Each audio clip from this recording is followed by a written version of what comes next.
A warm welcome to you all participants and today's speaker.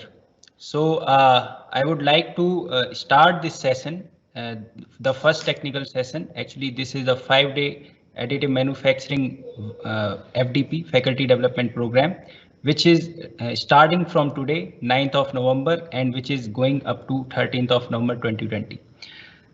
I would welcome again you all and hope you will enjoy the all the sessions and you will take some quality inputs from us.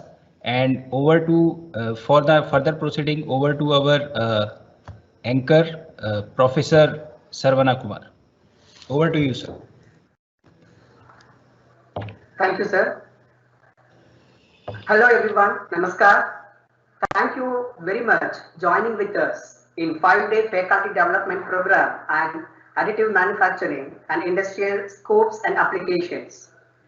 It is starting today till 13th of November 2020.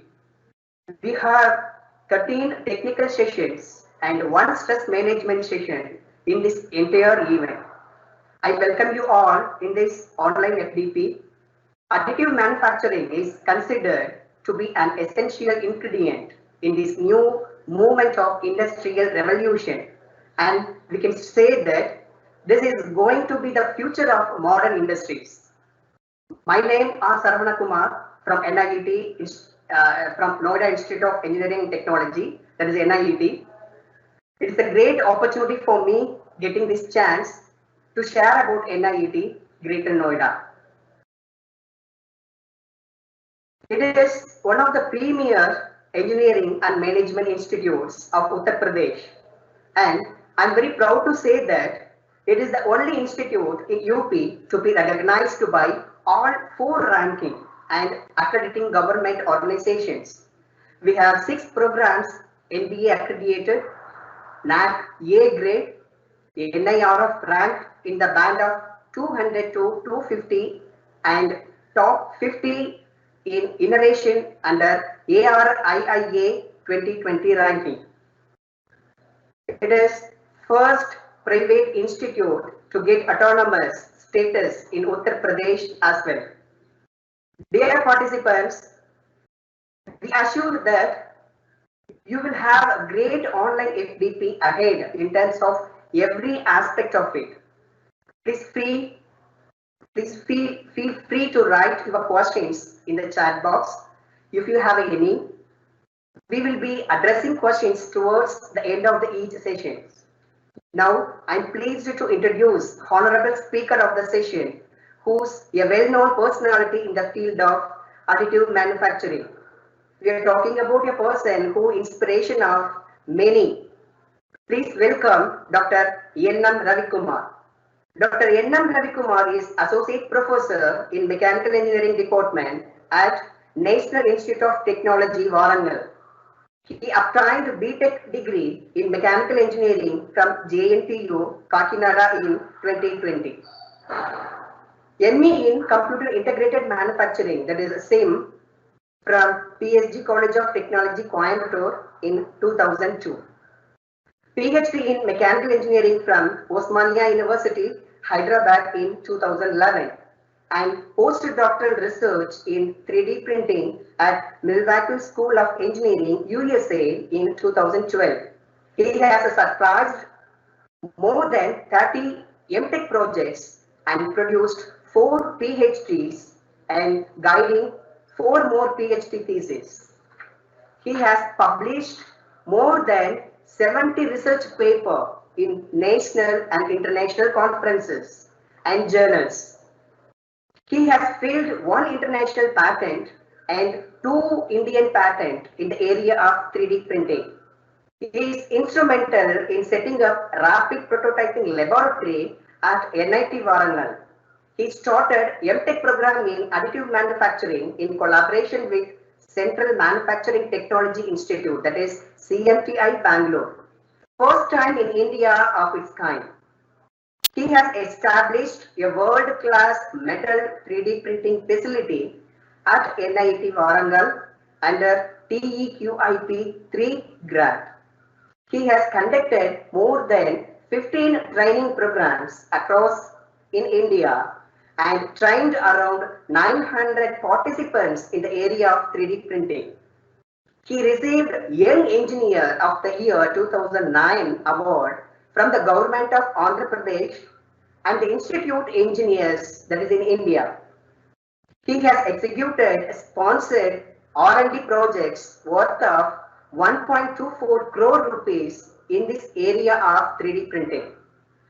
He is the life member of ISTE, IE and RPSI societies. He visited countries like Australia, Sweden, Singapore, Finland, France and USA. So without any further delay, I request Dr. N.M. Ravikumar to take over the session. Please, sir. Yeah, very good morning. Am I audible? Hello. Yes, sir. Thank you. Yeah, thank you. First of all, yeah, thank you. Yeah, I can see my, yeah, I can see. Yes. Hello. Yeah. Good afternoon and welcome back. Yeah. Welcome back to online Atal FDP. Dear participant, hope you had a great session. Now, I'm pleased to introduce Honorable Speaker, Dr. N.M. Ravikumar. Let me start with the topic, today's topic, design for additive manufacturing. So, sir, can you, yeah.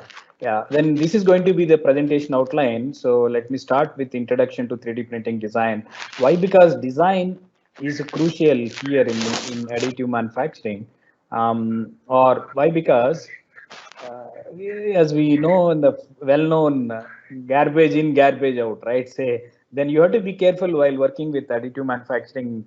The design is very much important. And how do you make the setup for the machine that should be run? Normally, you have a G code if you are familiar about with CNC machines. But here we need to have a different setup file to address or to come out with the best possible way. Means with the economical, keeping in mind the cost, then the metal 3D printing still it is a costly affair. The polymer printing may be quite nowadays it is handy, or you have FDM machines which is at the very cheaper price. But whereas if you are working with metal 3D printers, still it is a costly affair. So in that case, how do you minimize the cost of the production? So that's the thing. So that will be the trickiest part that should be done in the design itself. So that's what my emphasis is.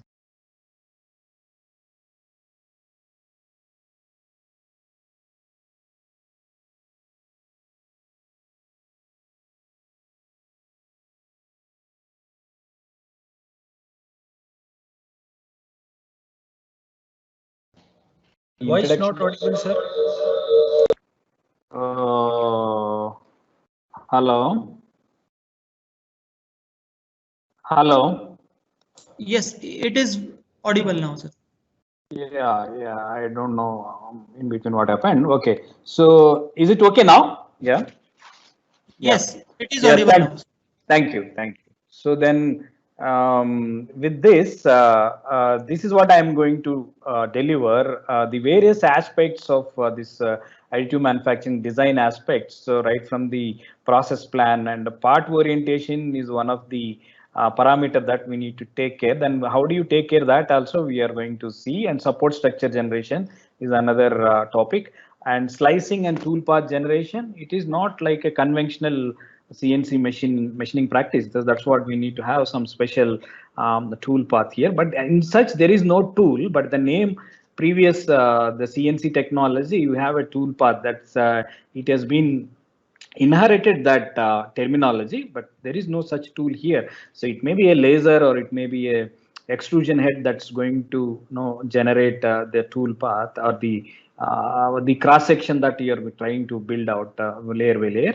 And then topology optimization is another concept we are going to discuss. The additive manufacturing is the best for the topology optimization as well as the bionic designs. Means you have some lattice structures or bio-inspired structures, maybe for medical and aerospace applications. It's quite handy. And then how do you select the AIM technologies, and then what are the thumb rules of the design for additive manufacturing that's going to, and then finally the process and quality control. How do you get control this quality in additive manufacturing? So like this, I have planned my session for this. Yeah, go to next.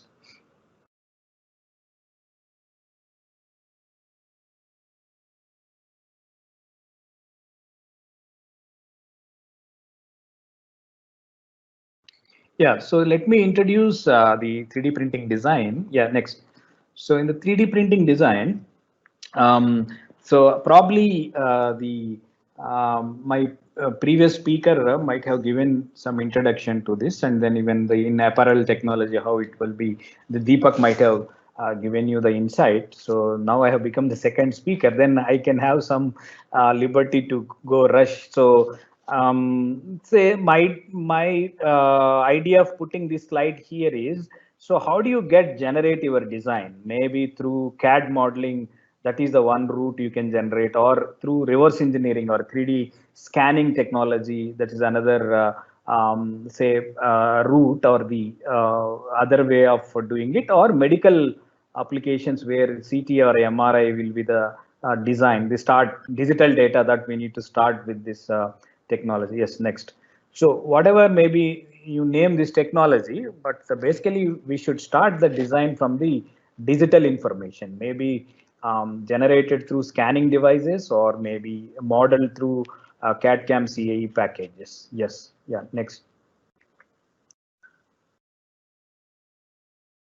Yeah. So if you see the steps involved in this AIM process, like as we just now discussed, we need to start with the CAD model. So CAD model nowadays, it's very handy now. You can even get through an Android device also, on then cloud-based systems nowadays. The server, we need not have a high-end server. Previously we used to have the workstations, but nowadays it's very handy, even like through Google SketchUp or some the shape kind of software, which Android based system actually. So then you have quite handy nowadays generating a CAD model. So that's going to be the first step. And of course, second, we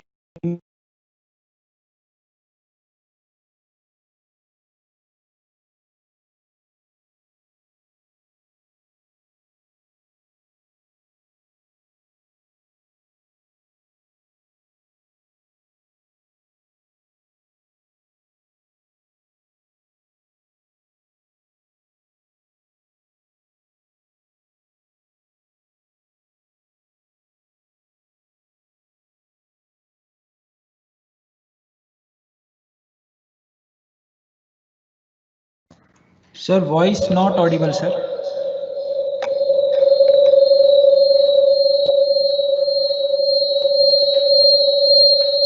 Ravi, sir, voice not audible. Yes, yes, yeah. Now, hello, hello. Am I audible? Hello. Yes, sir, audible now. I think there was happened something. Yeah. Then actually the CAD model, and then it should be converted as STL file. That is done these two first and second steps in the modeling software itself. And in the third step, so then third and fourth steps should be done with an interfacing software, which you will be having with this, the 3D printer or the additive manufacturing machine. So then we'll see how detailedly then why we need to make a machine setup. How do you make a machine setup? Like say by considering various parameters, like say orientation, that once we are talking about, and support structure generation, and other process parameters, which it will be depending on the type of technology. So maybe laser power, or maybe extrusion temperature, nozzle temperature. So we need to set those process parameters. So that should be done in the third and fourth steps. That is through the software, which is interfacing software. And of course, the fifth step is going to be the physical realization of that the sliced one, or the digitally whatever you have done here, and physically in the machine, that is in the fifth step, you are going to build it layer by layer. So then once you have done that part, then we need to remove in the sixth step, we need to remove that part. So after removing that part, sometimes we need to clean it, or sometimes we need to have some supports. Again, depends on which technology you are using it, whether it is FDM technology, or means it's a laser system, or the extrusion, or the printing technology. So based on that, then you can use an appropriate post-processing method in the seventh step. So means we need to remove the powder. If it is a powder bed system, you have an excess powder, and then loose powder should be evacuated. And then if it is an FDM system, so we need to remove the supports. And if it is a binder jetting system, we need to do infiltration. Sometimes it may be furnace treatment or hipping operation, that is hot isostatic pressing called HIP. So that is for making 100% dense the component. So then we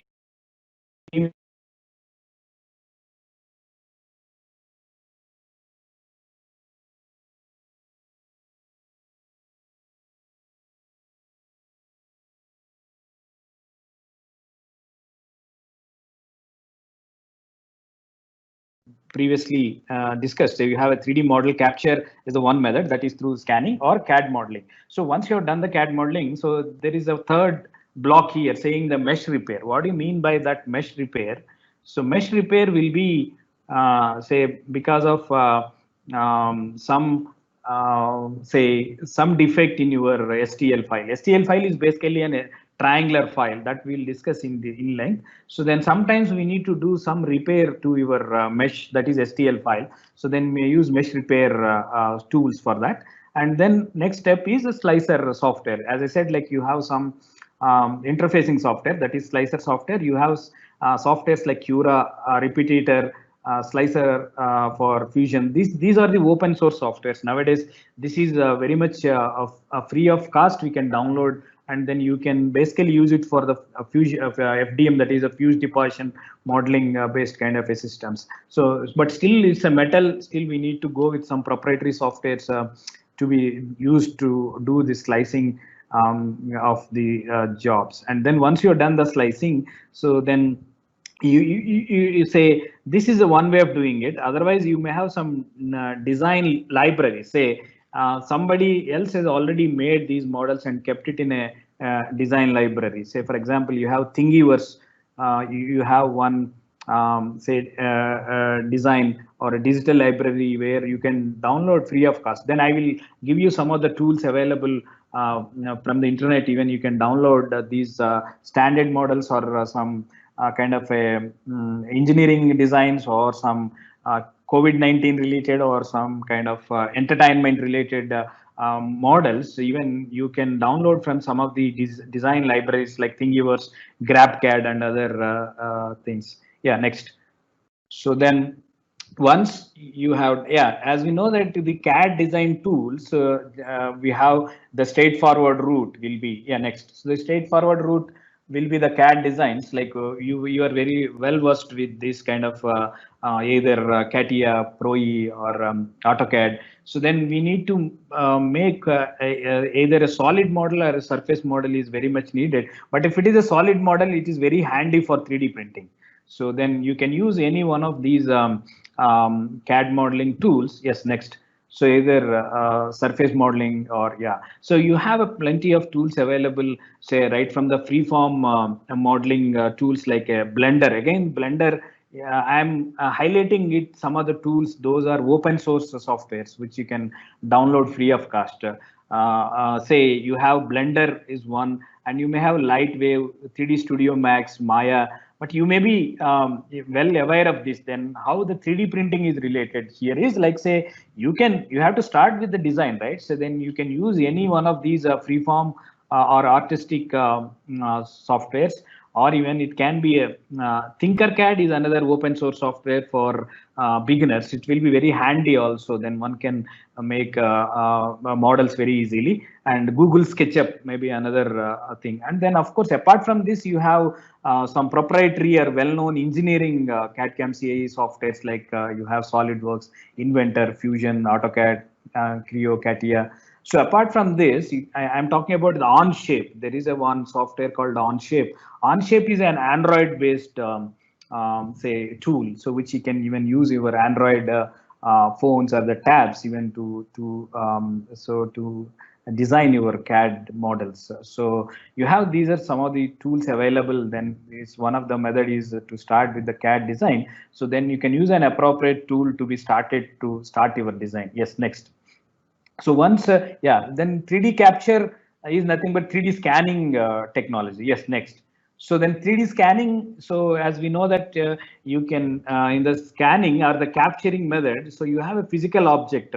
So somebody else has already made, or some sculptor or some product design stage. You have this model, or some competitor's product you want to say analyze. So then in that case, you have very much available the physical model with you. So then we use some 3D scanning or digitizing devices to get the digital data from hard or the physical model to the digital model, which we need to. How do you get convert your physical model into a digital model? Of course, use this 3D scanning or 3D digitizing devices. So initially you make this cloud of points, means on touching on the surfaces or surface of your part. So you can collect say hundreds or thousands or millions of points, and further you join those points in terms of triangles. So then you will get an STL file. STL file basically a triangular mesh file. So then that is for 3D printing is sufficient. Otherwise, so further you can convert your STL file into an IGS file or a step file. So further this model can be used for CAE or for analysis, or maybe for manufacturing, computer aided manufacturing, that is for CNC and other applications. Or even if it is a 3D printing, then you can stop say reconstructing your point clouds into triangles, that is STL file. So then you can use that model for your 3D printing applications. Yes, next.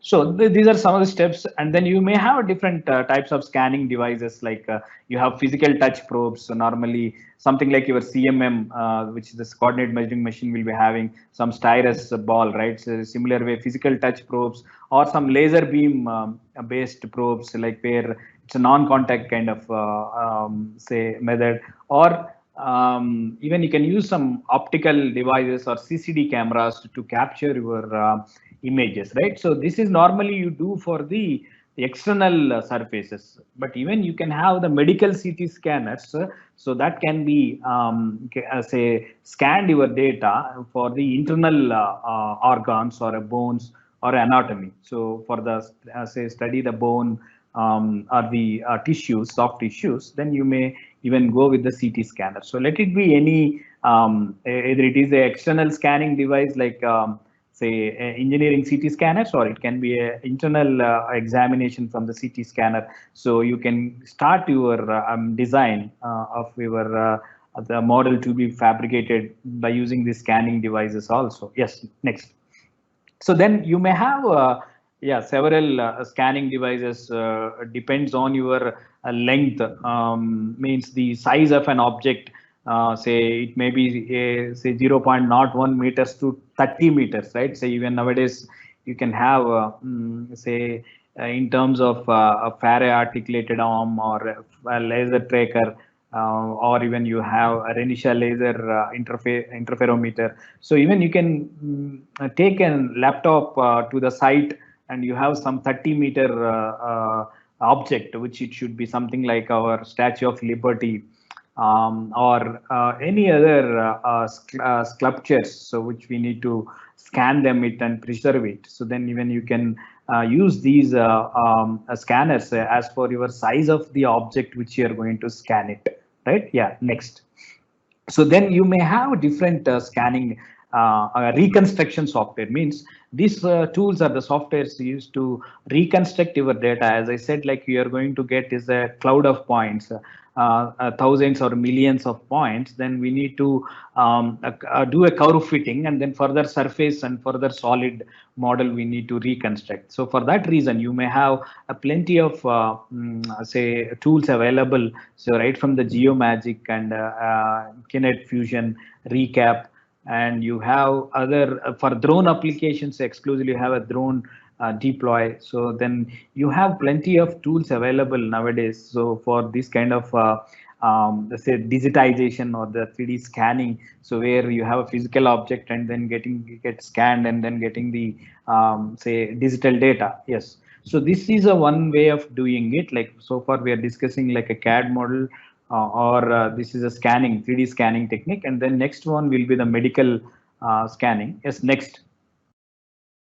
Or before going to the medical scanning, so as I said, like digital libraries, normally called as repositories. So these repository tools means somebody has already made these models and kept it in a community or shared in an community users, like a 3D printing community or some CAD community or some kind of community. It's a digital community.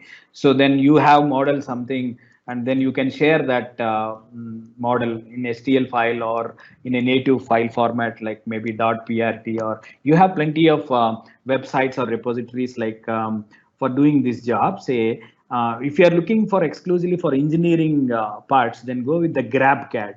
So GrabCAD is a one digital community or the repository. So where you can find almost say millions of parts, which is already modeled and kept it in a library. You can download as a free of cost, but don't use it for the commercial usage, but for the personal usage and for the hobby sake, you can download. And I recommend GrabCAD for the engineering applications. For Thingiverse, maybe the another repository or the online design community where you can download any kind of a design. Millions of designs are there in the kept it open. So then you can download. Otherwise, you can even customize also. You can modify the CAD models so based on your need. So then by using these repositories also, what I'm trying to say here is, so how many ways of getting your CAD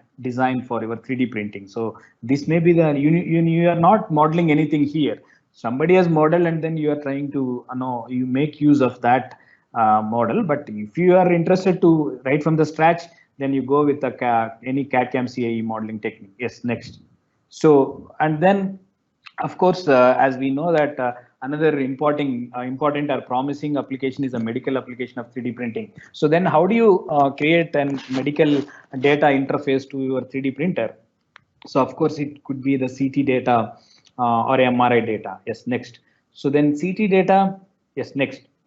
Press enter. Yeah. So then if you see this, the data, so this data is started with an X-rays, but now you have a luxury of computer tomography or magnetic resonance imaging called MRI, right? Say even you can say start with the CT data, and the beauty here is like say we can process this data. Say for example, you have some chest CT from the patient, the COVID patient, you might have collected it, and then you want to study only the lungs part, lungs are gone.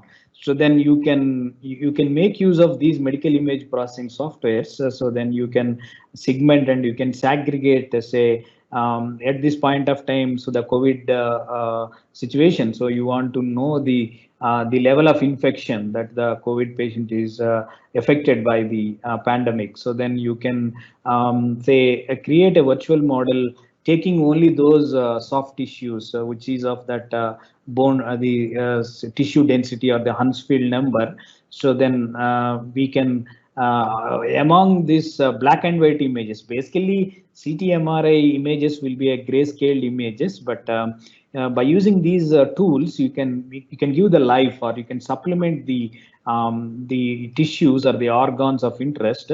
So then you can further either you want to print them, then you save this as STL file or say 3MF or AMF. You will see that what is AMF and 3MF. Those are the new file formats that the additive manufacturing is supposed to adopt, but still it is not up to the great adoption. ASTM has developed that and kept it open ready, but adoption is not that much great. Then that also we'll discuss. So, but anyway, so then you convert your region of interest, maybe the lungs or maybe the ribs. Some other point of time you may be interested to study the ribs portion or the spine. So then you can choose your bone or a region or your organ of interest or region of interest. So then you can create a virtual model. Yes, next.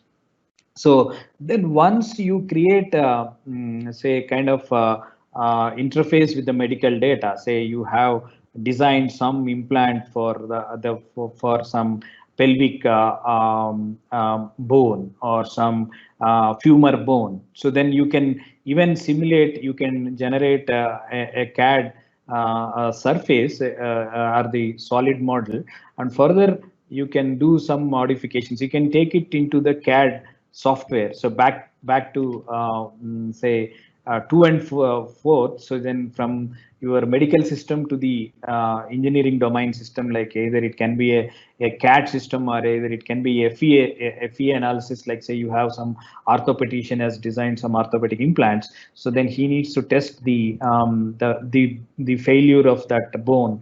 So then obviously you may go with FEM analysis. And if your application is a cardiac or some neurosurgeon is using, then you need to go with CFD analysis. So basically, you can create an interface to your medical data to your either FEM or a CFD or a CAD, or even do simulate it.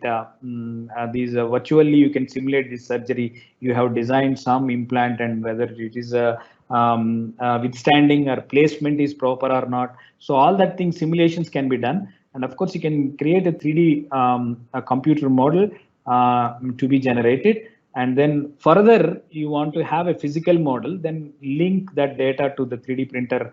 So then you can have a 3D physical model of that bio model, which you can use it for rehearsal the surgery or planning the surgery or for implantation placement or prosthetic design. So you can use for several applications once you derived that data from the patient specific anatomy. So then you can use it for your application. A surgeon, you can sit with the surgeon and then you can design as for her requirements or the patient, and ultimately the patient requirements what he or she requires. So then you are going to mimic or you are going to customize the driving force here for the medical application of 3D printing is you can customize the, or you can mimic the bone density, or you can mimic the bone anatomy, bone properties, almost like we can mimic it, right? So you can do some design validations also once you have designed some implant, and the design validations will be done on these models, which that data is derived from the patient through a CT, MRI, or any other medical imaging data. Yes, next. So then you may have several tools to do this job, and NIT Warangal, we do use Mimic software, and then even you have open source softwares also under this space. You have a 3D Slicer is a one open source software, which it's almost having almost all the capabilities, maybe that the proprietary software or the costly software that having. Say, basic idea here is to convert your DICOM images, that is the neutral format which you can get from the CT or MRI scan data of these medical domains. So then we need to convert that into an STL file or the printer recognizable format. So that will be done even with the 3D Slicer is one open source software. Apart from that, you may have other 3D Doctor, Simpleware. You have plenty of tools that can have the same capabilities of converting the DICOM images, and further what we have discussed in the previous slide, creating interface to your CAD domain or FEM or a CFD or your say implant design validation. So you can do a lot of stuff, right? So then next, so this is another way of getting it. Then we'll come to this process plan of this additive manufacturing. So far we have talked about how do you get it started, your design. So any one of the previously discussed method. So then use any one of the previously discussed procedure, and then you save your file as a .stl. What is a .stl? STL stands for stereolithography. But unfortunately, STL, that is a triangular mesh, doesn't support any color, texture, material, and not file security. So then obviously you may even adapt some other file formats also, like .obj, .amf. .amf is recently ASTM as say developed, and it is promoted by ASTM, and .3mf is another file format which is developed by Microsoft. And apart from this, you may have .mlt file, that is a material a data file. But AMF or 3MF, which consists of a complete information, something like the step. If you take a product design data, so like a step is the complete product life cycle data. Here also AMF or 3MF, so which will consist of right from the geometry, color, texture, material. So all these properties will be embedded in a single file format. So means nowadays STL to AMF or 3MF converters also there. We can easily convert this STL to AMF or vice versa. Hello.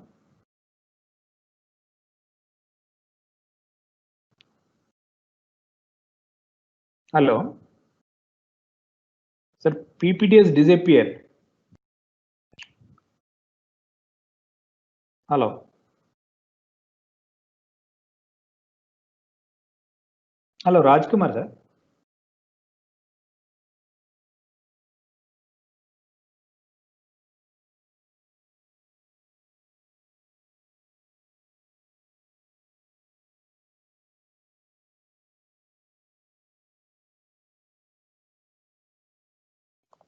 Hello.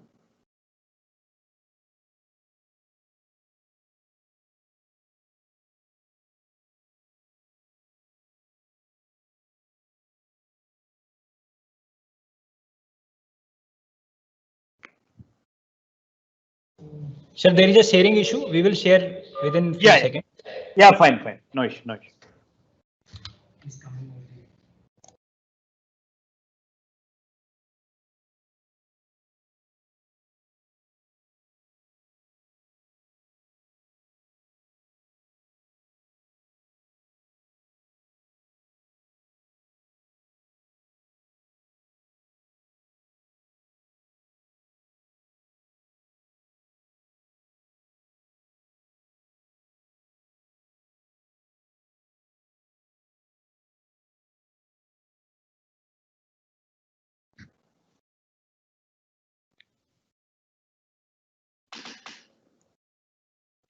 Yeah, fine. Thank you. Yeah, AMF or the 3MF, it's going to be the complete information of your file.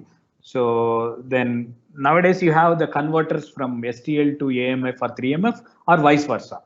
So then you can make use of it, but STL file will be universally accepted by all the 3D printer machines. But AMF and 3MF, it may not be accepted by all the printers, but in that case, you can use the converters to be converted from STL to AMF or 3MF, vice versa. Yes. But the advantage of AMF and 3MF is you can have the complete information about the model. So all the geometry, color, texture, material, everything. Yes, next slide. Something else. Okay, the various steps involved in this AM process is like we need to have this CAD modeling as we discussed, and STL file generation, and part orientation, and of course support generation. And we'll see one by one. So how you can tackle. Go to next. All these steps we are going to discuss. Next slide, please. Yeah. So if you see this, say, as we are talking about the CAD to STL, first step is CAD to AM process plan. So CAD to STL file. So while converting your CAD into STL file, so then there also we need to understand some parameters. Like why I'm talking these is like, say, your good CAD data will give you the good, say, output or the product. So in that case, your design should be error free, and it should be as much as it can be tight, or it should be sound in all the aspects. So in that case, so while converting this as STL file, so we need to operate with some process parameters, like it can be a chord height, angle control. So means here basically STL file is a triangular file, as we know that it is approximating your say a curve into an edge, a triangular edge. So where we need to losing some say data here. So in that case, how do you bridge this gap? So then you can increase the resolution of your say triangle mesh resolution. So, but it may increase the file size, but let it be file sizes doesn't much bother about nowadays. You have very good systems to be, so then you can go with a high end resolution of your say STL file in terms of your triangles. And the next step is that STL should be sliced, as we know that it will go layer by layer additive manufacturing. So the in that case, the slicing will be done. And again, how do you fix your slice thickness? So that is also creating a lot of impact on your quality, mechanical strengths, and other aspects of your product, right? Say, in that case, so you as a designer, so you have to say work well on all these parameters. Say why? Because you are again your if you are using say very thick layers, so then it may be quickly finished, means the build time will be less, but the accuracy may not be good, means we need to strike the balance between your accuracy and the build time. So then you as a design for additive manufacturing guy, so you should work on all these parameter. In this case is a slice thickness, otherwise by nature it's going to add layer by layer, so you can have a difficulty with the staircasing effect here, so where an inaccuracy will come into picture. So then how do you minimize, or how do you reduce that kind of say inaccuracy in terms of staircase? So then we need to understand the better about if it is an FDM system. So then your layer thickness will affect your diameter of the nozzle, and the viscosity of the material that you are jetting, you are extruding it. So and if it is a laser, so then what could be the flowability of your powder particles? Then one can understand, you as a designer for additive manufacturing guy, so we need to consider all this while fixing or while generating your build setup file to be ready for to your 3D printer. So then one can thoroughly understand or work on all these parameters. So next one is like, say, once you slice this, the third step is to generate a G code, actually, like in case of CNC, but still FDM technology will even support the G code kind of a structure. So then we need to generate a G code. So once you get the slice files, so then that G code is nothing but your the tool path, or the which you can see there is a nozzle FDM,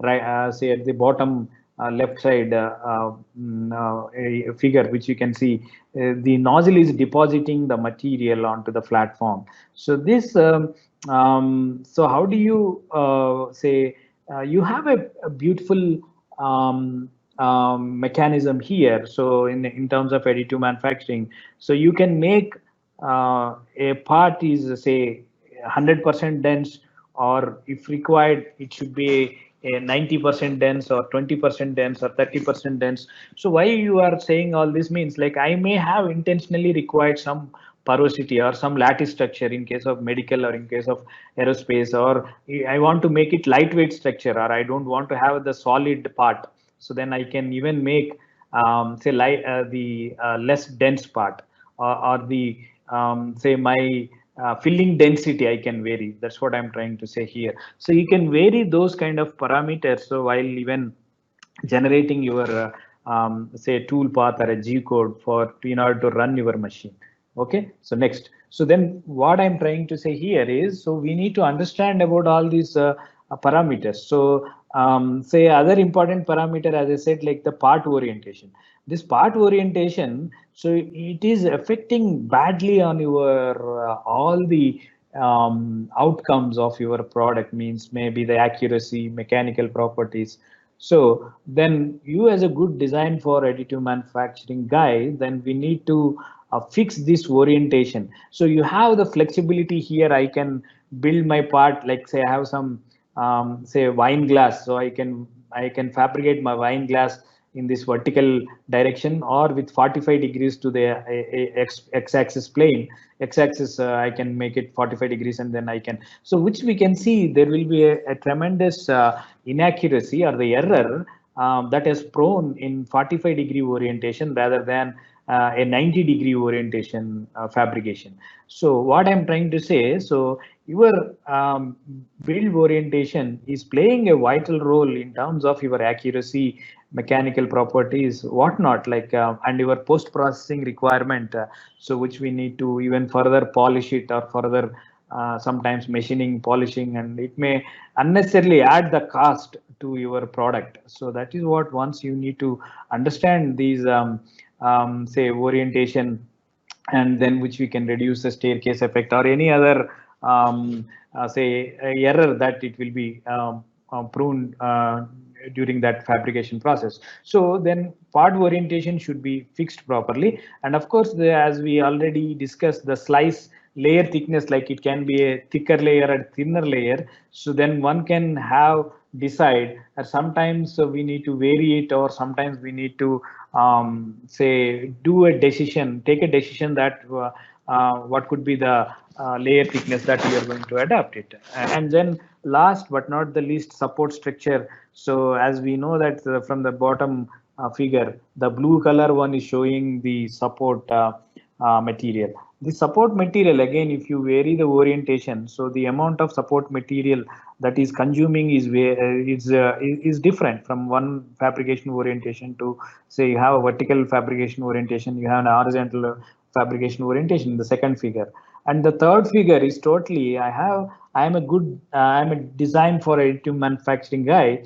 So then I want to further, I don't have much of the supports. In that case, what I can do, I can redesign my CAD model in such a way that I can minimize say a lot of inaccuracy, or sometimes I may be using some what you call some matrices. So based on the matrices even, so I need to redesign minorly, or depends on, like so then good design for additive manufacturing guy should know ready with this kind of practice. Then only you can cost comparison or the cost justification will be done once you compare with the traditional things. Or then if you are looking for exploit the additive manufacturing technology as whole, the beauty is we need to work on this. Yes, next. So one can understand this. Yeah, then further discussion on the part orientation. Go next, sir. So this part orientation, so normally you have a 5 criterions which you can sum it up previous discussion also, like the Z height. The first point is the Z height, or the height of the build, that direction. So then your orientation, once you are fixing it, then you have to, a designer, you have to keep in mind that, so what could be the Z height of the part. So why? Because you have a freedom, you can fabricate in any orientation. So then one can check with the height of the particular build orientation, what could be the Z height criteria. That may be the one of the criterions. And the quality of the second one, maybe the quality of the selected surfaces, maybe total quality. Or the third one is the area of the base that the part is resting. So that is also another criteria. And the fourth criteria, so which orientation. The problem here is I am not going to get an say isotropic properties. So from the additively fabricated products. So then in that case, so my fabrication, the part orientation is playing a vital role in order to attain my mechanical properties consistently, or so whatever I am expecting it as for the design requirements. So then the mechanical properties is also judging your part orientation. Then one can fix the part orientation. The optimum part orientation should give the better mechanical properties at that orientation. And then use of the external support structures, then it should be minimized, right? So then a particular orientation should give the minimum support structure that is needed to be built along with the model material. Next. So then you see all that 5 criterions. So then you can come out with the 5 different orientations. So then you can go through it. Like the first one is the maximum area of the base, and the middle one and the top is like say minimum area of the contact with the support, and the third one and the top is a minimum height of the object, and the bottom left one is the minimum facet roughness, and the right one is the minimum volume of the support. So then you need to come out with which criterion, and then or some multiple objective functions. So you can have good in optimization techniques. So then you can take out your problem, your research problem, maybe addressing this kind of criterions in a single objective function. Yes. Yeah. Next.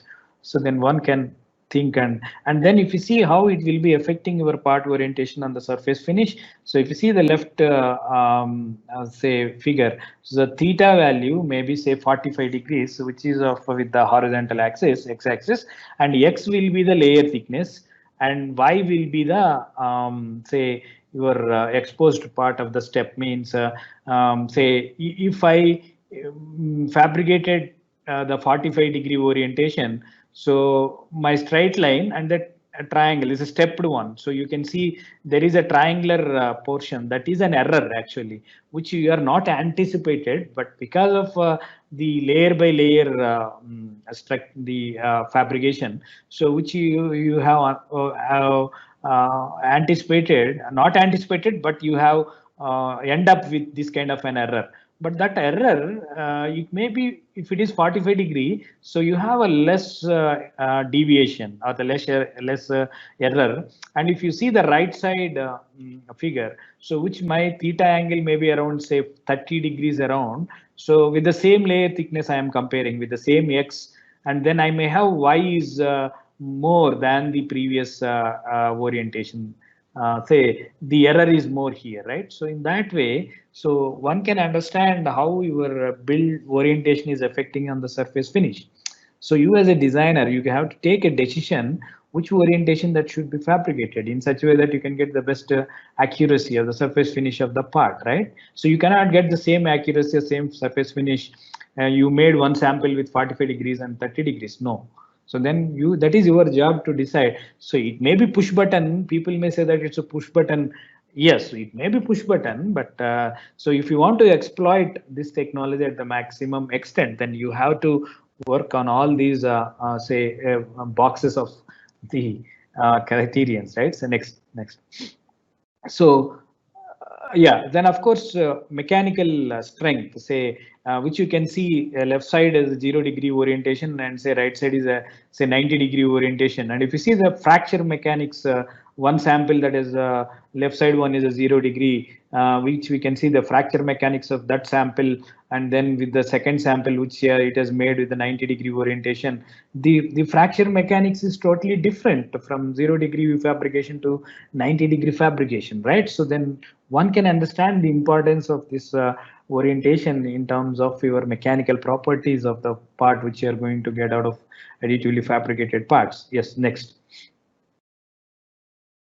So, and then next one is the cost, right? So then cost comparison. So how do you arrive at the cost of the build cost? So then build cost, so further you can divide them into a 4 say heads. So the first one is a pre-processing or the pre-processing cost, means the design. Say you might have hired some software or the tools or the designer, application designer, or the so then the pre-processing cost, and of course the second say component will be the machine utilization cost, and the so we need to work it out what could be the the say machine hour rate, and then material cost. The third one is the material cost, and the fourth one is the post processing cost. So means post processing, so we need to remove the support material, and then we need to do some heat treatment operation further, or we need to do some kind of machining or any other super finishing operations which it is needed, and then that also we need to consider into the cost calculation, so the post processing cost. And good part of it is your post processing cost can be reduced. So if you have a good pre-processing step, or say for example supports, so if you design your supports in such a way that it will be minimum and it is a less effort, you could be able to remove that support, so then you could save a lot of post processing cost, right? So this is interlinked. So then one can, why the design is so important in 3D printing. So these are the reasons. So then your design should be very good, and then it should consider these aspects into your build setup while preparing your build setup to be sent to the machine. So then we need to consider all these aspects, and then only you can exploit the beauty of this technology in terms of cost, in terms of properties that you are going to get out of this products. Yes, next. Yeah, and of course support structure, as we are talking about, then it's playing a crucial role. Yes, next. So the support structure typically, but nowadays for your FDM based Prusa kind of a machines, or the open source kind of a machines, or a DIY kind of machines, so then you have say support structures can easily be generated, and slicing will be easily done with open source softwares like Simplify 3D or a Cura. You have plenty of softwares to do this job. So, and again, so this support structure is totally different from technology to technology. If it is a powder bed system, you altogether you have a different ball game. And if it is a FDM based filament based system, you have a different ball game.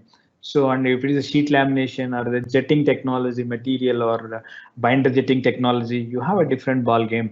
But anyway, one can understand how these support structures can be minimized or can be effectively generated along with the design which you are going to send that build setup to the machine. Yes, next.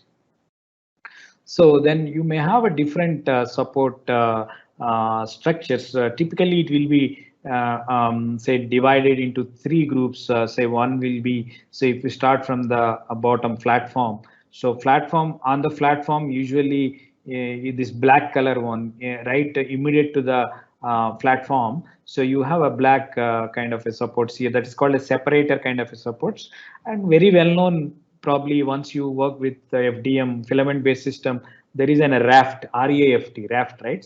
So this is kind of a raft support or a separator kind of a support that you will put some layers initially on top of the platform. So that support's called as a separator kind of a supports.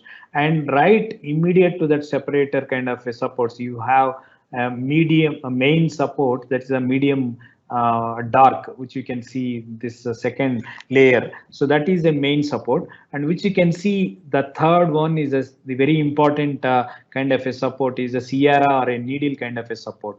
So where it will be say directly contacting with the model surface. So then while removing, so it may damage your model surface finish. So in that case, one can have more focus on the Sierra or a needle kind of a supports, though with the less effort or with less damage to the model, it should be peeled out, right? It should be separated maybe through a kind of a water soluble supports, or maybe you may use different kinds of supporting removal, maybe breakaway. It's a physically we need to, or like you have plenty of things should be, no, next, yeah, should be addressed such kind of and then you doesn't think that every time your support is a nuisance value to you, but sometimes it may be say a bless. Not all the time it is the curse,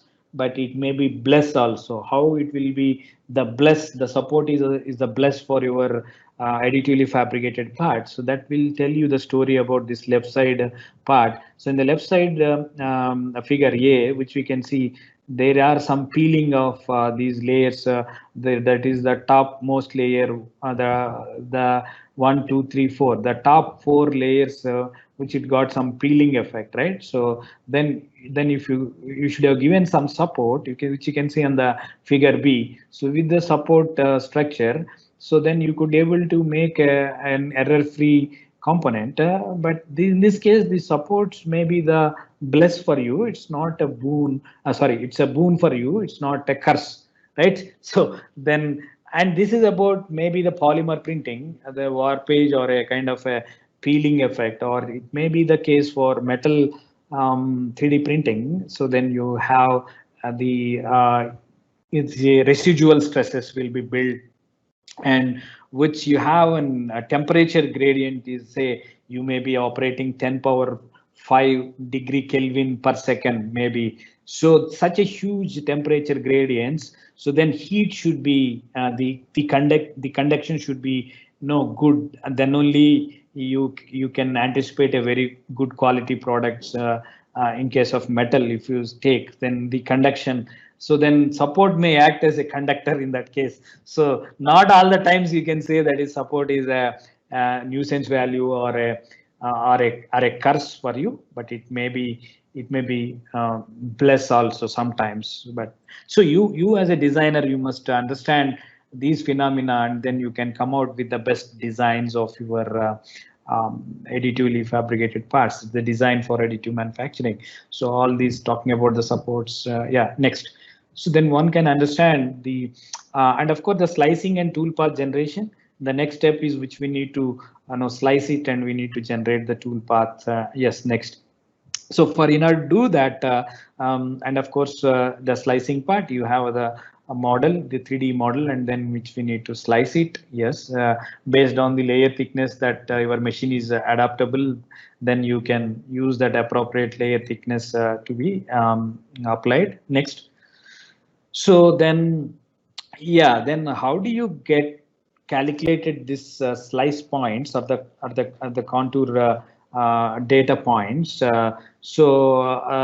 Normally, how do you find out the number of total number of slices or the total number of layers? Is that purely depends on what could be the Z height, the maximum height in the Z direction, minus minimum Z height in that model, divided by layer thickness. So that will give you the total number of slices that a particular model. So then how do you get the slice points? So the slice points is simple mathematical relation, like it is the intersection point, a simple plane geometry that you can find out what could be the intersection point of your cutting the plane, that is a slicing plane, with your STL file. STL file is a triangle, and that triangle where your plane, a particular level, particular Z height.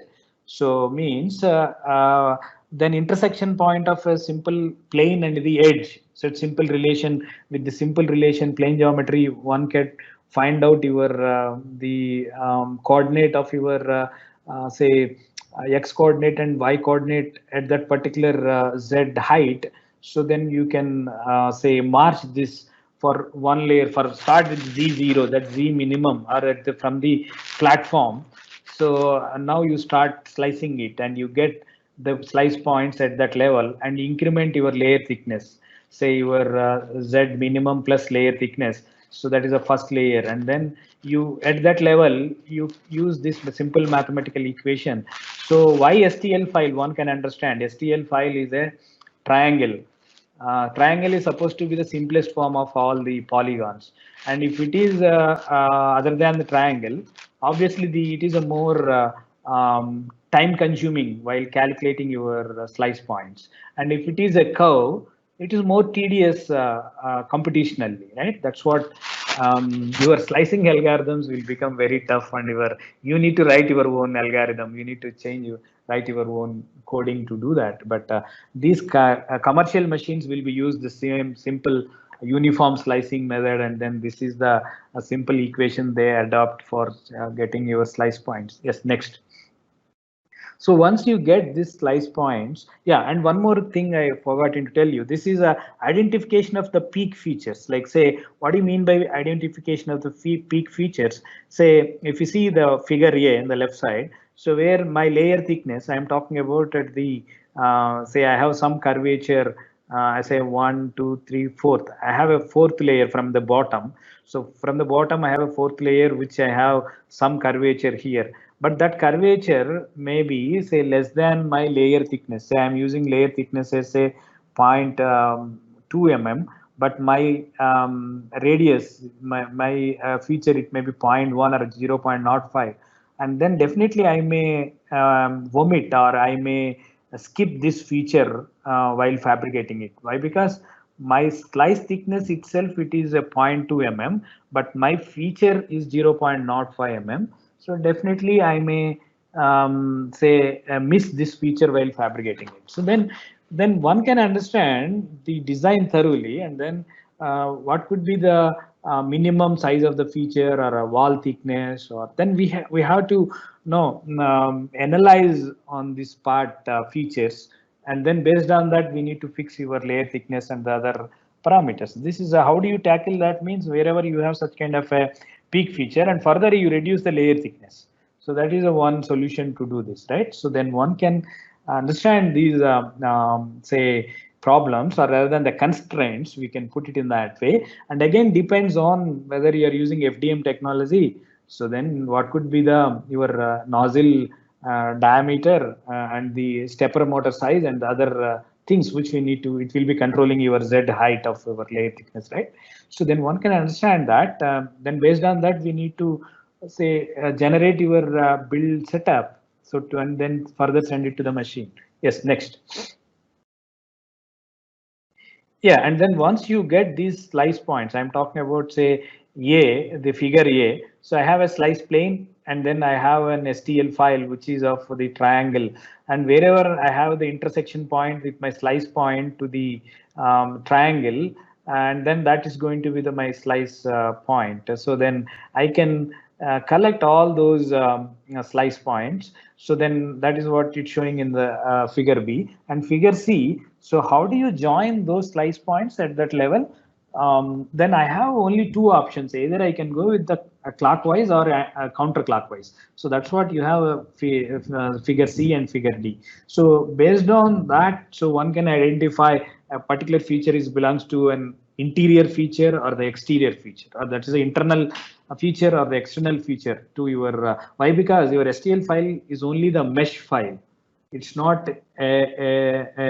what you call, it's not a solid model. You remember that's a mesh file which we need to even specify further, like which is exterior and which is interior. Obviously your STL file doesn't have the topological data. So that is the thing. Okay, next. So then one can understand this. No, I'm talking about how it will be doing it. So then you have different levels of your what you call the feature levels, means parent to child relation. Say I have one root feature, and then that feature may be that may be there at this particular slice level. And if I go to the next slice, so then that may be there in the next slice also. Means basically I have to understand, so what could be the say the organization of these features among the within that layer, or one layer to the next layer, how these features are getting connected. Now if you traverse across the layers or across the cross section, if you travel, right, say then one can, so your system, obviously your slicer engine is taking care of this kind of organization of this say features and further and in the layer wise, right? Next, but you can understand how it will be, your tool will be doing that stuff. And then finally we need to generate in a CLI file. CLI is a common layer interface. So basically it is something like our G code.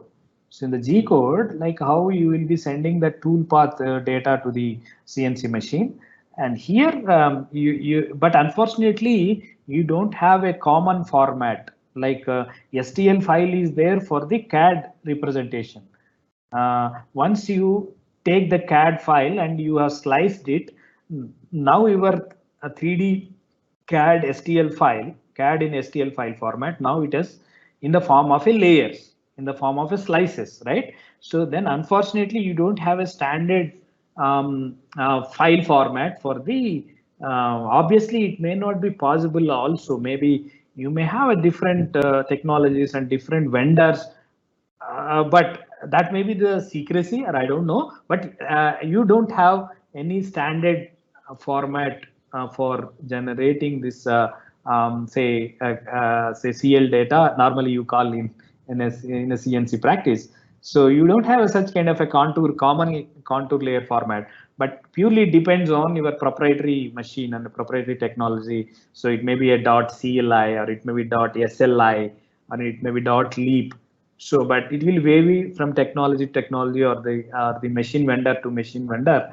So you have this kind of but if you closely observe what could be this file is consists of, so that how many number of total number of layers that model is having, and then Z height at that particular point, how many contours are there. So start with the first contour, and of course the coordinates of that particular feature. So I have some feature, that contour, first contour, and then the coordinates of that X coordinate, Y coordinate, Z coordinate of that feature, and like that how many features are there or how many contours are there in that model or particular layer, first layer, second layer, third layer. So it will go up to the last layer. So that data will be there in the form of a CLI. Yes, next. So then once you get this data, so then how do you deposit your nozzle? Say what it will do finally. So same thing like our CNC practice, like which we need to have some the outer contour, which it will be first say generated the outer boundary, and then within that outer boundary you can have several ways of filling your material. So if it is FDM system, your nozzle has to extrude and it will start depositing onto the contour. So if it is a laser system, the laser has to travel or it has to your scan path should be. So then that is dictating your that maybe in terms of your density. So I have some overlapping, I can make it, or I can have some gap between the two laser tracks, or it can be a contour type, or it can be a raster type, or it can be a combination, right? So I can have several, say just you can take a piece of paper and then I have a boundary, and then I can, by using my pen, then I can try out with several possible ways of filling my that outer contour, or normally how do you do an art, right? Say similar way, but it may be dictating your mechanical properties like density, or your otherwise physical properties, mechanical properties, everything, accuracy. So all these stuffs will be dictated by. So you have a flexibility, fine, but how do you make use of that flexibility? How do you get a good quality part out of these designs, right? So that's how do you best generate your tool path, right? So this is the step which we need to do it, right? Yes, next.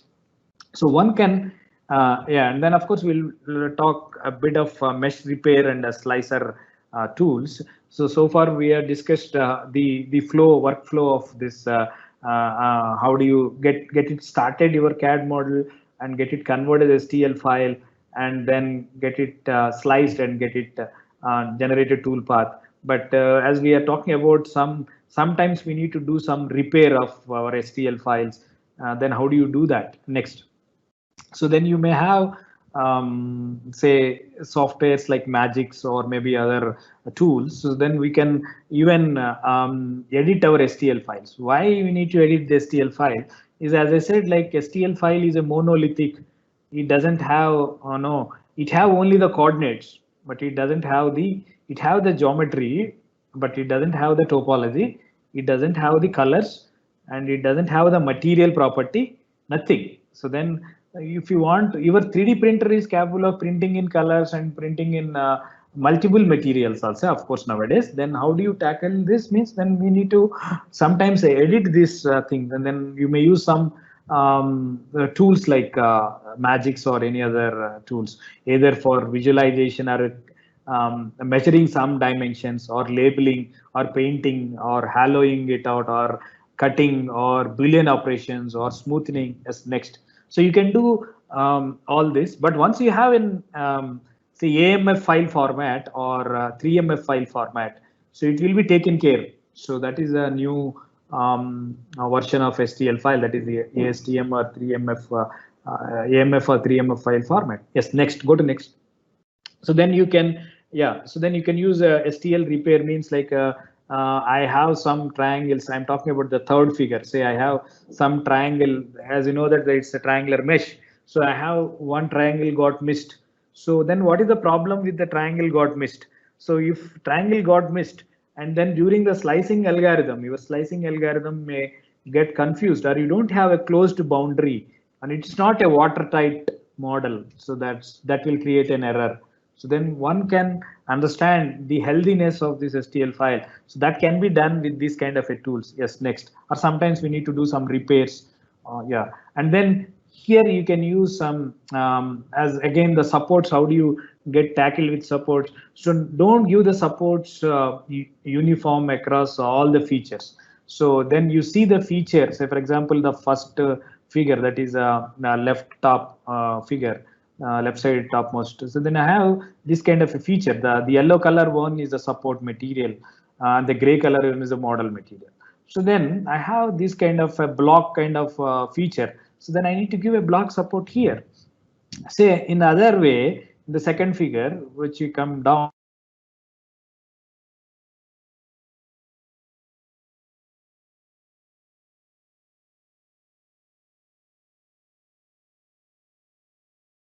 support kind of a stuff.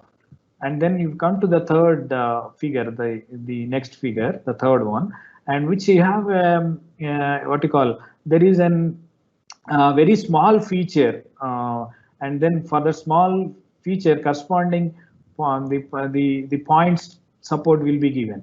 And coming to the fourth figure, where you have some overhang portion here. So you have this kind of a overhang portion, this is a red color one.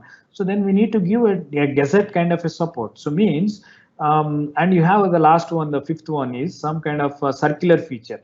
And the circular feature, you now go with the web kind of a support. Means, so depending upon your feature that it requires the supports, and then you vary your support in such a way that it can be easily removable, and further it can be processed very easily, or removed very easily, or without damaging your support and model where you have the interaction at the interface. Then it should not create unnecessarily error problem or irregular surface while removing it, or it should not damage your model as such, right? So then next.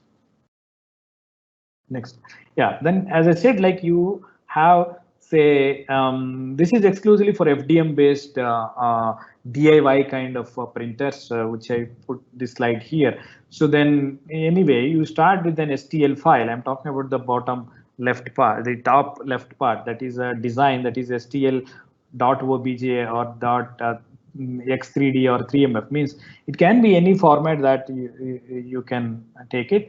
And then software like a Cura, or you have other softwares which are listed out here at the bottom. So even Autodesk NetFab or Simplify 3D, Slice 3R, you have plenty of open source softwares also nowadays to do this job, the slicing part. So generate the .g code file. This is for FDM machines, or the kind of DIY kinds of a printer which you normally assemble, or with the desktop kind of a polymer based systems. And then you generate the G code, and further you can print it. So this is a .g code. It is similar to your CNC G code thing, like a G code and M code, right? So this is where you can have a plenty of open source software. So why this technology is so popular with the less cost of this patents got expired. So these initial patents of this FDM, which the Stratasys company, and then which in turn Scott Crump has filed these patents. But all that patents, any patent, it have its expiration time, right? So maximum 20, 25, 30 years. Though this technology started 30 years, the 30-year-old, all that patents are one by one is getting expired. So because of that reason, you may be enjoying the open sourceness of that softwares, or that kind of IPs is getting so expired, right? So then this is one example. The FDM based, the filament based 3D printers, desktop printers, or Prusa based DIY kinds of printers are so popular. So these are the reasons, right? Next. Yeah, you have these some of the tools that are available. Like you have, as I mentioned, that red color one, all or the open source tools available. Maybe in terms of so up to Netfab or up to Magix, those are the STL file repair softwares, and from Cura onwards, those are the slicer softwares. Almost all are the open source softwares like Mesh Mixer, Netfab, or well, for Magix, as I mentioned, that may be the proprietary software. It may be a bit costly software, but even you can use these open source softwares also to get repaired your STL files. And of course, for slicing of the softwares, like from the Cura onwards, Cura, Simplify 3D, all these are say open source tools for the FDM based slicing softwares. Yes, next. Yeah, then we'll talk about the next aspect is a topology optimization or a bionic design in additive manufacturing, how it will be. So far we are discussing, yeah. So then probably if you recollect your CAD, CAD/CAM CAE tools, then we can understand it was migrating from different methodologies. Like a parametric modeling was very famous previously, but nowadays you have a very good tools in terms of generative designs are coming up, maybe from any one of these vendors, maybe Autodesk or maybe say SolidWorks, CATIA. You have any vendor or any tool developer. So then now apart from your parametric modeling, you have a generative designs. As we know that generative designs are meant for say part consolidation, or which you can see my bottom right figure. So the bottom right figure, which you can see from Autodesk, one of the screenshot, that is a 3D printed seat bracket. So the seat bracket was initially say some 6 or 7 parts, but all the 6 or 7 parts through the generative design, so they could able to make it as a single part. So that is about the combining the parts into part consolidation, normally you call, right? And then why additive manufacturing, why you are talking about, you may get doubt that. Okay, so these are all the designs, but how do you get fabricated with a less a supply chain, or with the less efforts, with the more functionality or the durability, right? So can you do it traditionally, or if it is additively manufactured, what are the benefits that you are going to get out of it? So that's the crux here, right? And then generative design may be the one I'm talking about from the bottom, and you come to the middle figure, the middle figure.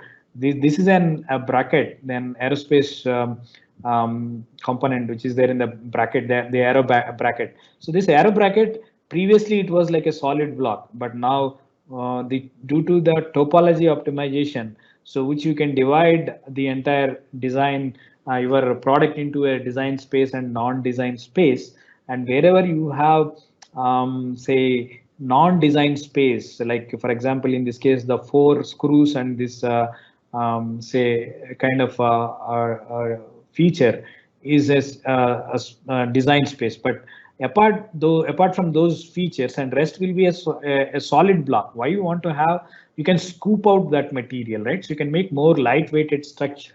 Yeah, the biggest advantage is in aerospace or the medical, but anyway other fields also you can exploit this kind of behavior, like the lightweighting structures, through this topology optimization, come out with the different versions. And the top figure, so which you can see there is a lattice structure or a bionic structure or say cellular structure, means how your biology, you are going to, your designer is going to inspire the cell biology in terms of lattice structures. And what are the advantages of these bionic designs or biomimicry of the designs? So like we can make again the lightweight structures, and if it is a medical application, we can make more osseointegrated structures where your tissue growth or bone growth will be good on these implants. Normally, you make this as an implant of lattice structures, or it can be an aircraft structures, maybe more lightweight structures, right? So which it has again took the inspiration. These designs are from the bionic designs or the lattice structures, at the cell biology inspired designs. So you may have plenty of tools under this space. Go to next. So why I'm talking this is additive manufacturing. What could be the fabrication way to make these kind of topology or a bionic designs or a generative designs? So of course, additive manufacturing will give you the better advantages than the traditional conventional manufacturing processes. And of course, you have these topology optimized softwares like Altair, OptiStruct, and other softwares. So we do work on this Altair, OptiStruct. It may be good software, but you can even try with the other tools also. But I have named some of the tools available, and yeah. So then these are some of the topology optimized, or N topology, maybe another software. You have plenty of tools under this domain to work. Next. So yeah, then we need to talk about some of the simulation softwares of additive manufacturing. Why we need to simulate? Say same concept like what you do in a CNC tool path verification. Normally you generate some G code, M code, and then before going to the actual production of your CNC machines, then we need to do a tool path verification if there is any tool is colliding with the workpiece or vice versa. But here also the simulation is playing a vital role. Why? Because so as we have been talking about right from the beginning, so because of additively fabricated the anisotropic property, you may be ending up. But how do you bridge this gap? So then, or say for example, you have some distortion. So which you can see, this is one of the build simulation. This is from 3D Expert, that is a 3D systems software which we are using for the metal based powder bed system. So what is this what the simulation is going to do all about here is I can do simulate the kind of a distortion that it may be coming up, maybe one layer to other layer, or within the layer. So you have because of this internal residual stresses inside, because of the temperature gradient. So then because of these residual stresses and model distortion, warpage, shrinkage, so several problems will come into picture. But then once you have do simulation, you do some simulate and do some kind of a compensation methods to do. Why? Because these materials are very costly.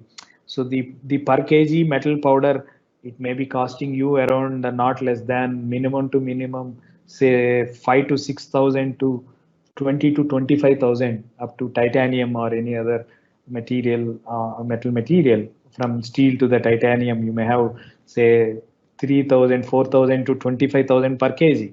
So you don't have a luxury to waste this material, like once it is a build failure or an error part. So then you need to work on these residual stresses, distortion compensations, warpage, and then how we can address this shrinkage, right? So then you can do all these stuff. Hello, Rajkumar. Hello.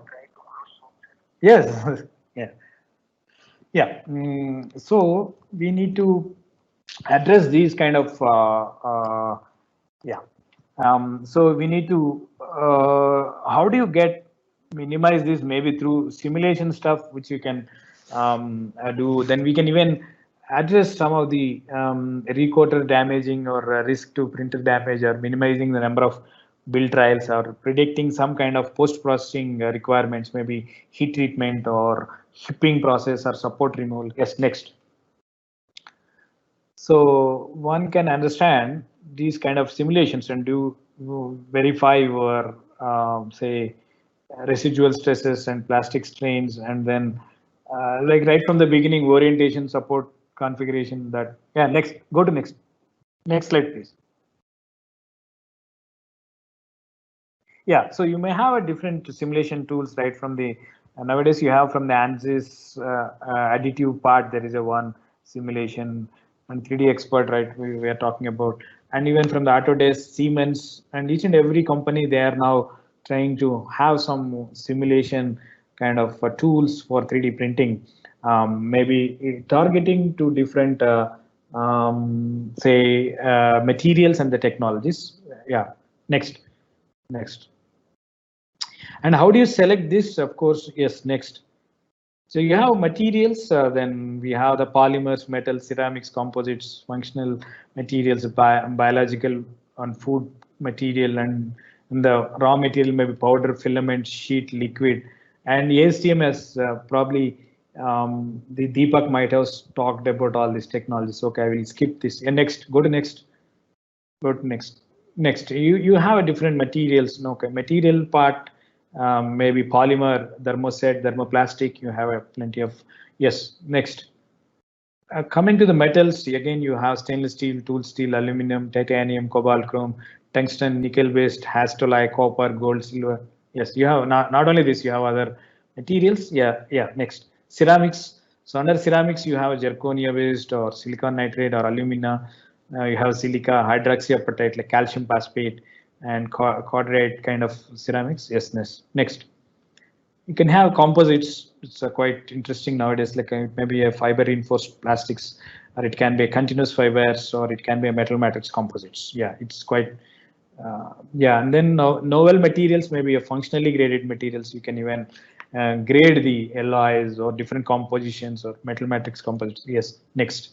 So you have plenty of materials, and of course, other than the standard materials, you may have wax, sand, glass, concrete, living cells in case of bioprinting, and skin may be also one of the material that you can. Food printing. Yes, next. Yeah, how do you get selected these technologies based on your application? Yes, next. So you have functional application, like again, you can even whether it is a form fit application or it's a high strength application or a special properties you are looking at, or flexible. And again, based on that, you can choose an appropriate, if it is a form fit, and what could be your tolerance, whether it is less than 0.05 or plus or minus 0.3 or plus or minus 0.1, then choose an appropriate technology for your required tolerances. And strength, whether it is a less than 30 MPa or 30 to 85 MPa or greater than 85 MPa, then use an appropriate technology with the appropriate material. And special properties may be chemically resistance your design or your product is looking after, then we need to choose an appropriate. Why? Because these are the material specific, then we cannot generalize the 3D printer with all the materials, but then we can need to choose based on your requirement. Say heat resistant application you are using it, then use an appropriate technology. Biocompatible or food safety, then you can use a flexible, highly elongative or a soft rubber kind of a thing, and use an appropriate selection of your technology and appropriate material. Next. And of course, what could be the visual appearance purpose, like if it's a smooth surface, a transparent, or it is a it accepts some kind of support marks on that, yes or no, or textures, or like colors. Maybe you can try out with the different technologies and different materials as for your application demands. Next. And what are the design rules that the additive manufacturing that should follow? Next. Yeah, then depends on, as I said already, like we need to identify the minimum size of a feature that your machine is capable of first, and then what could be your design demands, say. So then based on that, then we need to know these are the design rules or the thumb rules which we need to follow. So because running short of time, I may not be elaboratingly talking all this, but there are some design rules to be followed. So based on your feature that you are looking at and the capability of the machine. right? So FDM machine, you have a different capability. The means like the energy source, raw material, all these we need to consider, and based on that, we have to set our parameters based on that. So you have to design our things for your additive manufacturing. Next. So then it may vary from different technologies to different technologies, like the constraints or the minimum features and other features which we need to work on. Next. So all these 7 technologies, you have some mating parts, then there are some rules to be followed. As next. Yes, next. So then even these are some of the thumb rules, and from the say Purdue University, from the C Labs of Purdue University, so they have categorized this into a different metrics. So like complexity is one metric, and functionality, material removal, unsupported features, thin features, or stress concentration, tolerances, and geometric exactness. So then they will be giving the weightage for each and every factor, and then what could be the cumulative score of that, and based on that sometimes we need to redesign it, or we need to go ahead with the same design, or with major modifications or minor modifications. Then you can take the decision based on the score which you get it on evaluating these kind of say parameters. As next. So then talk about the process and the quality control of your say your things. So then how your accuracy will be depending on the quality. Then will be several folds, or minimum to minimum maybe 100 to 125 parameters right from the beginning. Say right from the raw material preparation, starting the raw material. So then your characterization of your powder, or the shape, size, and distribution, grain distribution, let's say as for your standards, or like say we have to say take care about all these right from the raw material preparation, or the process environment like a moisture, or is there any airflow, moisture flow, moisture is there. Then we need to have the stringent controls on this, and machine parameters, of course, as we discussed, like laser power, if it is a laser driven, or nozzle temperature, or all these things which the technology dependent or the machine dependent parameters, and in situ part monitoring sometimes. So now we are talking about industry 4.0. So then you can create your what you call your machine learning algorithms to even to come out with some artificial intelligence in that, like say for in situ monitoring of your melt pool, or a heat maps that I was talking about, the temperature gradient, say residual stresses. So then you can even have some camera or some kind of high speed cameras you can capture, even you can get it that heat maps or the melt pools, and further in situ you can control the process parameters, right? So dimensional accuracy, and of course and the surface finish. So then of course the testing methods, standards. So we need to see all this. Next. Go next. So of course you have nowadays plenty of solutions available with the closed loop controllers, like what you do for your CNC advanced CNC machines. Here also, like additive manufacturing machines are nowadays, you can have some closed loop controllers for your inspection and the controlling of this. Next. So maybe from various tools available, or artificial intelligence which will support the AM, like for say digital print records, or each layer for that, and data for training the machine learning algorithms, or voxel level real-time feedback controllers. So you can even work on these kind of areas. Like yes, next. So we are talking about industry 4.0, and and then there will be several other challenges which we need to address while closing my session. Like you can even some challenges or some security issues, data security, or a virtual 3D printing, maybe from the companies like Boeing or GE. So they are going to have some kind of protection, software protection, IP protection, or the design protection, basically, right? Nowadays you are saying some online repositories, but one can not misuse these designs, or we should not have a digital wars in the future to capture your designs or the ideas, basically the digital designs.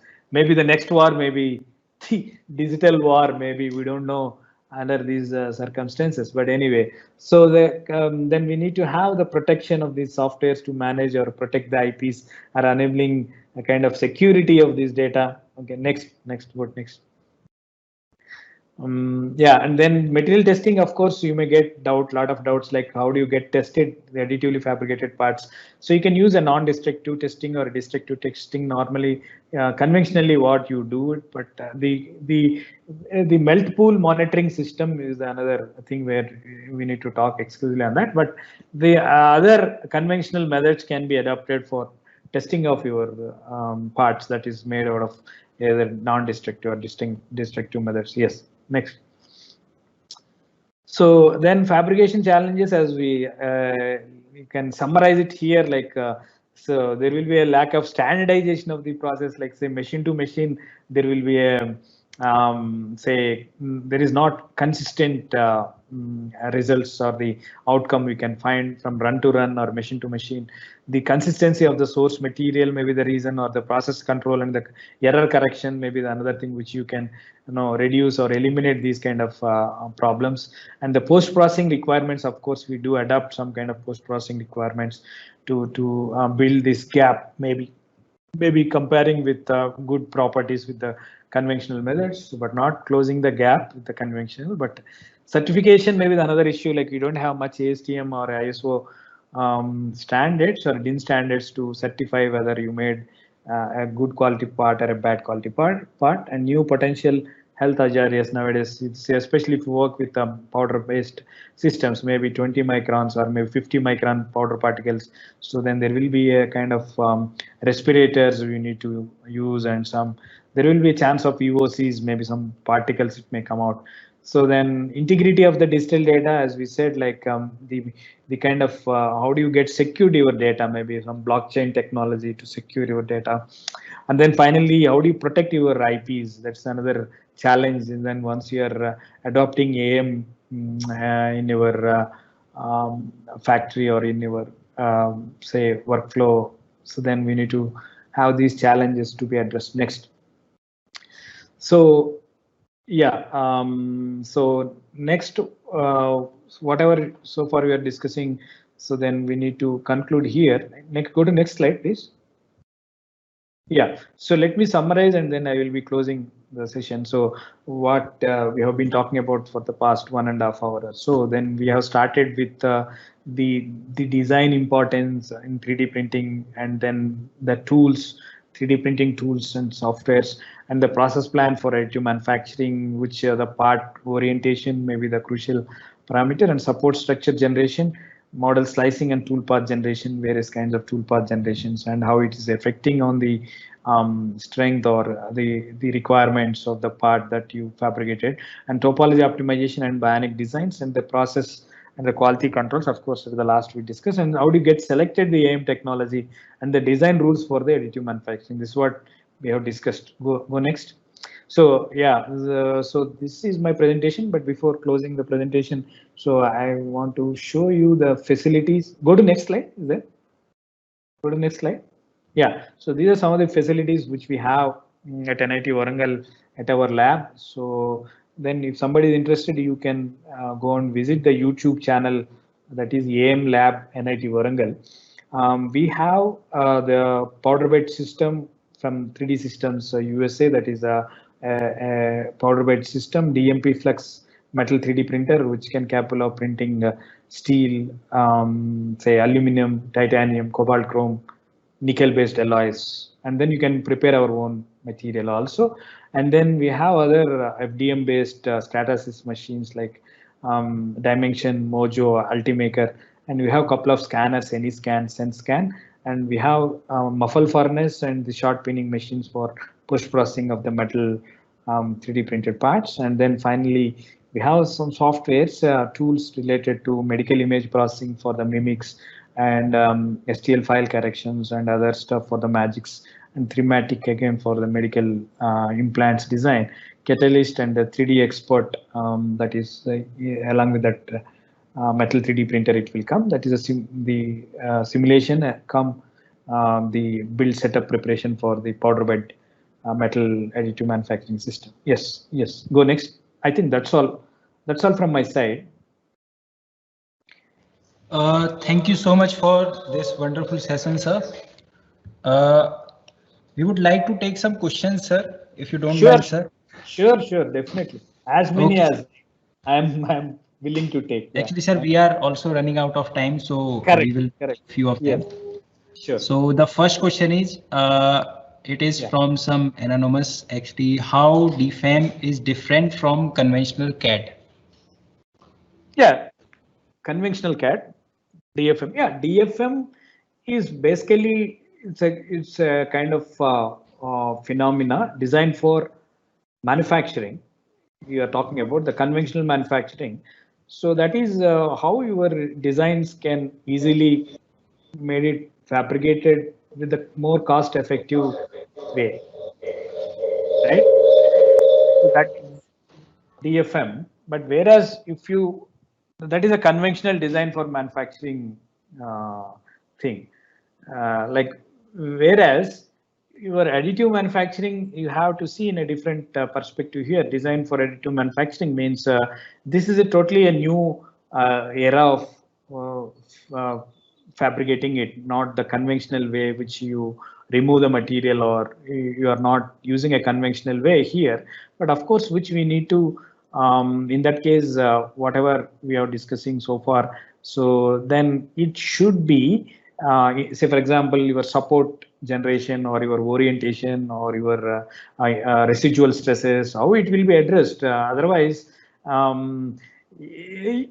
printer is a push button approach, but how do you ensure that you are going to get a good quality out of these machines under this no standards available? Nothing is there. So then you, as a design for additive manufacturing guy, so you have to take care about all these parameters or the kind of thing. But conventional CAD, what it will do? Conventional CAD, it will do your what you call your conventional machining perspective or the but additive manufacturing we have to see in a different angle, and we have to address these support structures or whatever we have been talking about so for the past one and a half hour. So then how do you get addressed in a conventional CAD system? Conventional CAD system is meant for not additive manufacturing, it is meant for conventional methods, but it's not addressed by any additive methodology. So then, of course, which we need to know and learn about this thing, and then which we need to adapt for your additive manufacturing practice. Yes. Yeah. Thank you, sir, for the answer for this particular question. We are having another question from one more participant, which is the best software for design for additive manufacturing? No, yeah. So very good question. No, actually here, but that depends on, like say you don't have a single solution here. Like say why I'm saying this is say you cannot use a single software to be used for say the polymer printer, metal printer, ceramic printer, composite printer. So you have several printers, several technologies and several materials you have. So but unfortunately, so as we know that the physics involved in say polymer processing it's quite different from the metal processing and quite different from the ceramic printing. It's not you cannot get a single software to be used for giving the solution for all this. But if we are looking for a particular polymer, so then you may have, say for example, you're looking for the polymer, but I don't want to getting into trouble. Actually, you have several players in this, like you have 3D systems which have been using it from our metal system, and similarly you have other player like US. There's another company which they may have some other software to be done simulation stuff, but all these are like say proprietary related stuff as of now, but there is no open source software to be addressed and designed for additive manufacturing of metals, at least I can say. But you have bits and pieces somewhere like for polymer printing, so you can pick some of the say open source softwares so far whatever we are talking about, maybe for this kind of thing, like then it's not, you have to use multiple tools. It may not be addressed in a single a tool or a software saying that it will solve or it will be a solution for all your design for additive manufacturing systems. Not pertaining to all the things, but you have a specific machine and specific technology, specific material. So all together it's a different ball game. So then sometimes you may use a different tools or different softwares. So then more or less it's a proprietary as of now, especially metal printing is concerned. But polymer, as we said, like we have plenty of other open source softwares to be used for simulation and you were designed for additive manufacturing. Maybe if you are looking for say topology optimization, then you go and use an appropriate tool I have mentioned in my presentation also.